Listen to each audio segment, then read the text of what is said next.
অনেক অসাধু ব্যবসায়ী আছে রমজান আসলে নিত্য প্রয়োজনীয় পণ্যের মূল্য বৃদ্ধি করে দেয়। এরকম আছে না নাই? এগুলো করবেন না, মজুতদারি করবেন না, পণ্যের কৃত্রিম সংকট বাজারে করবেন না। আপনি লাখ টাকা কামায়া ভাবছেন যে রোজাদারদের কষ্ট দিয়ে ধনী হবেন, এমন রোগ আল্লাহ আপনারে দিবে, কোটি টাকা দিয়েও আপনি হাসপাতালের বিল পরিশোধ করার ক্ষমতা আপনার হবে না। খবরদার। শেষ বয়সে দেখবেন কি কষ্ট আপনার হয়। আপনি রোজাদারদের কষ্ট দিয়েছেন, আল্লাহ আপনার সুখে রাখবে?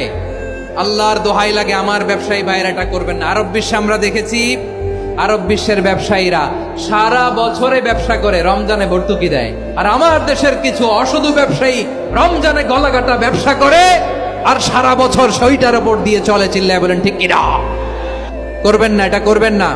নিত্য প্রয়োজনীয় পণ্যের মূল্য বৃদ্ধি করা হারাম, পণ্যের কৃত্রিম সংকট তৈরি করা হারাম, মজুতদারি করা হারাম, রোজাদারদেরকে কষ্ট দেয়া হারাম। এটা করবেন না।